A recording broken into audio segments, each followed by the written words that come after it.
Hello, everybody. Hello, and welcome to the Renewalism Show. We are on episode 2 today, and thank you so much for joining in.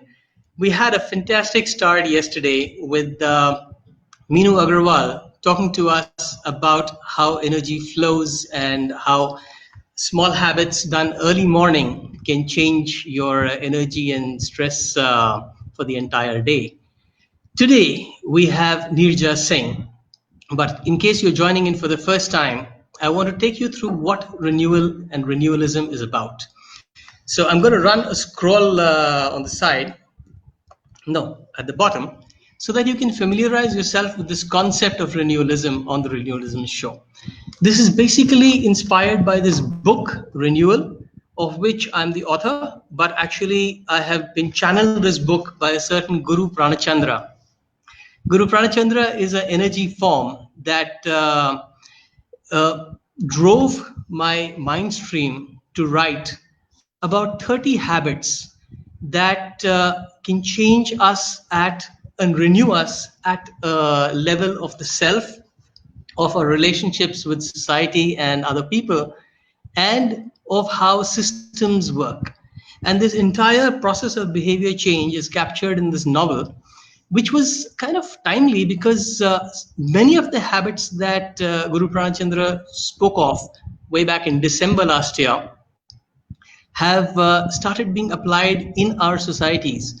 The minimalistic living, for instance, telecommuting, for instance, and more of family bonding. So every day in the month of June, I'm going to be having a special guest who's going to talk about renewalism because it has so many facets. And it's about changing habits, which is probably not the easiest thing for everybody to do. At least that's what a lot of people think. And so today we have Nirja Singh, who's going to be talking to us about one of the habits, which is carry your stuff. It's a simple habit.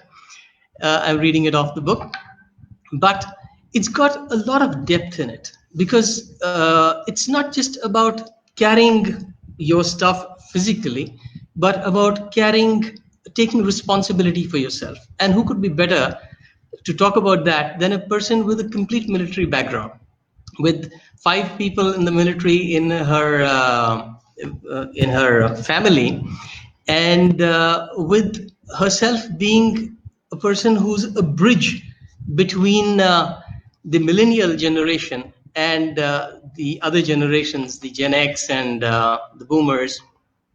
So she is very young at heart, and she is able to relate to people who are just in their teens today. That kind of bandwidth is what is really required to understand what carry your stuff might really mean. So that said, I'd like you all to help me welcome with a lot of love Nirja Singh. Welcome, Nirja, to the show, and I'll take the book away from between us. Thank you. Thank you so And much. here we are. Thank you for coming. I'm really excited to have you here. Yes. So, Sandeep, I'm going to begin by saying that I shall be covering 2 habits, not one. right? The first one is how important it is to invest in the young. And the second one would be carry your own stuff. I'd like to begin by talking about the first one. I'm sure our viewers know exactly This why. is, sorry, this is a topic which is very, very, very close to my heart. It's something I feel very strongly about. That's the reason I'm all the time talking about generation gap, and that's the reason I call myself a teenager, because I have this very, very deep conviction that it's every generation's mandate to leave behind one that is stronger, that is more productive, that is more potent, that is more prosperous than the earlier generation. Each one of us, I'm sure, here on this show, believes this, that they would like their children to go much ahead of them. They'd like to be beaten by their children. I think it's very important to invest in a young person for the sake of survival of the species. That is one. And also because you yourself grow when your younger generation is growing. And why do we have children? It's been said somewhere that it's man's quest for immortality. You have children because you want yourself to continue in them some manner. And that immortality has to happen in a thriving, in a flourishing way. Right. So I come back to this thing that it's really, really important to invest in the young. Right, right. Yes, So we're Sandeep. going to circle back to investing time in the young. I would like to start with, you are a resident of Delhi, and this book is set in Delhi. Guru Pranachandra gives his talk in Delhi. Yes. So you're really in with the community and with the thinking. Now, tell me, uh, he has drawn reference to plastic bags to begin with. He says that that is the biggest weapon of mass destruction in the last 50 years. And would you A, agree with that, and B, he has in fact recognized some societies in Delhi and Gurgaon which have done away with plastic bags and commended that effort. Would you like to give us some tips about how people are managing to do, how they're changing that reality? In fact, Sandeep, it's very interesting because I'm right now in the process of scripting and editing a documentary on alternative to plastics. And this is for the Ministry of Science and Environment. And we went to the Indian Institute of Petroleum. We also, because of the lockdown, we couldn't go to Mysuru because there's a defense laboratory there, food Hmm. research laboratory. They have found alternatives to plastic. So you have bowls in which you can put your dal, and eat the bowl as well. So in the process of shooting for that documentary, in the process of researching and scripting, I met some fantastic, phenomenal people who are really, really, really doing, something very concrete. They're taking concrete steps to sort out this business of plastic. A lot of good work is being done at various levels, right from the government, right down to your residential welfare associations, to societies. A lot of work by NGOs and institutions. Our legacy institutions, quite a few of them have taken it in a very big way. So that is Fantastic. that is something that you draw hope from. Yes. Not only hope. Now, these are the And organizations. I want to come back to, Sorry. yes. Okay, so no, these are the I wanted organizations to, I, that I are wanted to go working back with. to something. Yeah, let me just complete the thought. I said these are the organizations that are the harbingers of renewalism, because once one understands that the renewal of our planet and of other species lies in our reduction of, instead of carrying, asking for a carry bag, we carry a bag to begin with, small stuff, carry your stuff. Then the organizations which are working in alternative plastics can all come together on a platform for supporting the renewalism. That's a banner under which all these organizations, I see them coalescing systemically. You see something like that? And please, I interrupted you. No, that's true. But let's be realistic and admit that there are challenges. For instance, it was the last 15th of August when the Prime Minister at the Red Fort, he said, he declared, the no plastic kind of, there was a slogan there, and we're going to have a nationwide movement. But then All India Plastic Manufacturers Association, they came up with the fact that it impacted a huge number of livelihoods. So they couldn't just overnight declare no plastic. It had to be phased out in a staggered manner, with alternatives being provided to people whose livelihoods depended on it. For example, plastic is the poor man's thing in India. A poor man drinks his chai in plastic packet, not in a cup. So sure, theoretically, hypothetically, it's a fantastic idea and things are moving on the right track. But like I said, we have to be realistic and give it a little time to pan out in a planned manner. So I'm going to ask you a And tricky just question. need to come back to my yes. No, you please complete the thought, because I have a tricky question for you. Okay, I want to come back to my young people's thing once again. because there's a habit in your book which describes very beautifully why it's important to invest in the young. And there's an air hostess principle there. One of the ways you can invest in the young is by investing in yourself. How do you invest in the young? You invest in the young by staying current yourself, by staying relevant to their lives, by being in a position to be able to anticipate what might come across, what might cross their way. And your air hostess principle is that before you take care of the young, first put on your own mask when the oxygen level goes down. So to invest in the young, you first need to be investing in yourself. That is a thought I wanted to share. Absolutely spot on. In Your fact, tricky question. yeah. No, in fact, what you said is so right, because even when it comes to carrying your stuff, unless you are carrying your stuff, you're not giving the right example to the kids. And you don't have to tell the next generation what to do. You just have to show it to them, which is what he Yes. brings out in several contexts in this book. My tricky question is about this whole thing about livelihoods, which you mentioned.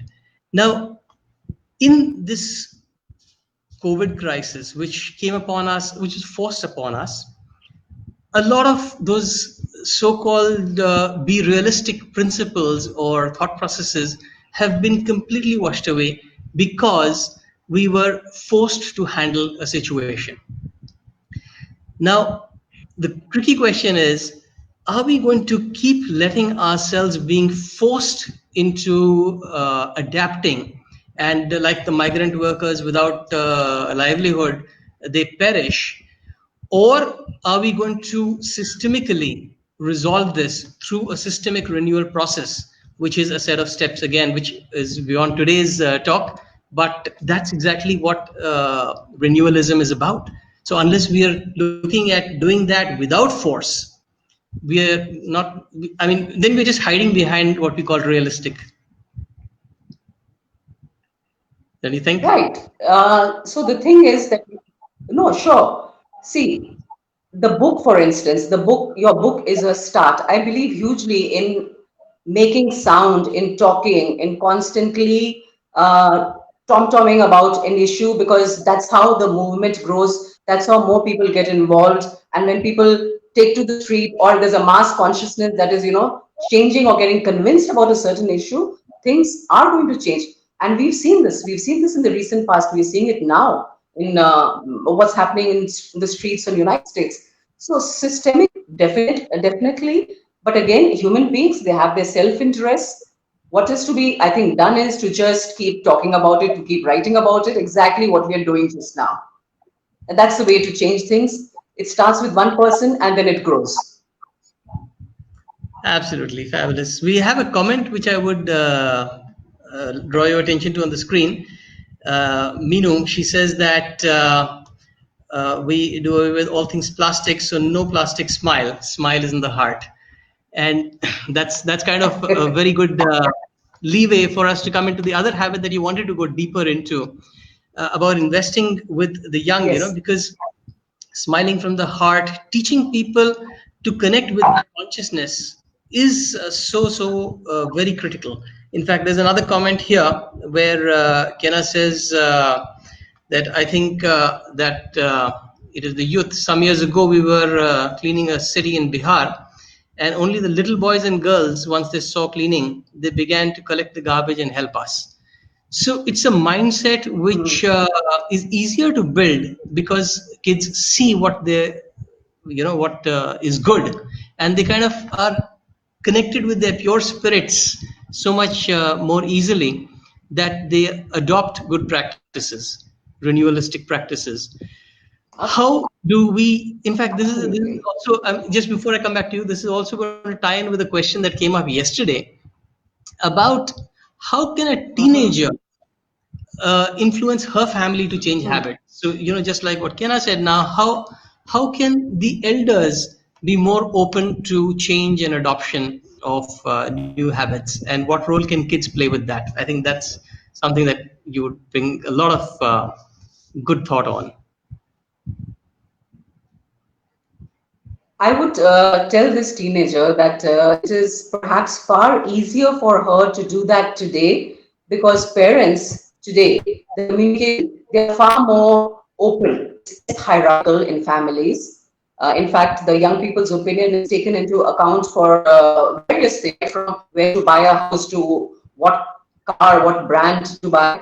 So, and that communication should be possible, and the other way is to take the help of the grandparents. How about co-opting the grandparents into this project? Approach the grandparents, approach the extended family, talk to your parents. These times, I would find it very difficult to believe that parents do not give their ears to their children. A lot of us are very open. We talk so much about being friends to our children now. In fact, it goes to the extreme sometimes. You're trying to draw a balance between how friendly to be and how much to help, and whether you're enabling or whether you are helping. So good luck, teenager. Go up to your grandparents, like I told you, and get your parents, talk to their ear, talk to them. That's a good tip for her.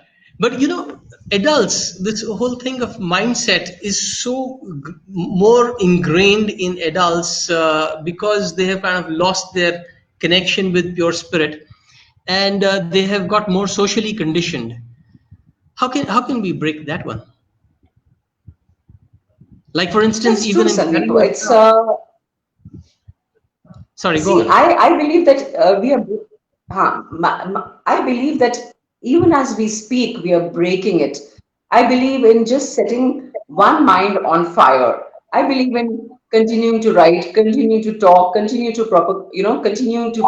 That's the only way to take it forward. You were just talking about the Ladakh case where this person has made one video and see how viral it's gone. People have really identified that. It has changed minds. I've been considering, I've been thinking, what all can I stop buying, with this made in China stamp on it. So that's the only way to be. There's no magic wand that you can wave over people and have them just switch overnight to a certain habit. But you keep whittling away, keep pushing, and that's how you make your inroads. Right. That's In that's fact, that's my philosophy. Yes. thanks for reminding us all about Sonam Wangchuk's video. This Sonam book Wangchuk. also has this Yes. quote in it which says, the renewalist can easily overthrow the consumerist. And we have become such a consumerist society thanks to all those cheap products coming in. We are all set for a world face now. But I'm very fortunate in this respect because, like you mentioned earlier, we are a family of military people. My father is 80, more than 80. He likes to do his own gardening and wash his own car. My husband carries his own weight. In fact, when I was young, it used to be said, I'm sure it's said even now, that it's a great idea to marry an NDA graduate or an IMA or an AFA graduate because they're so self-sufficient. They even come with their hazif. Hazif is a small pouch in which you have needles, threads, magic buttons. They are equipped for everything. They're all in one. And another thing I'd like to share with everyone listening, that in the armed forces, not only do you carry your own stuff, you are bound, obliged. It's expected that you will carry the stuff of or a weaker squadron mate or a batch mate. It's community in the armed forces. It's not one particular individual. You carry everybody's stuff and your own stuff. That is the beauty of this community. Absolutely, absolutely. That's what it takes. Habits and discipline, as Binu was saying yesterday, and Guru Pran Chandra says as well.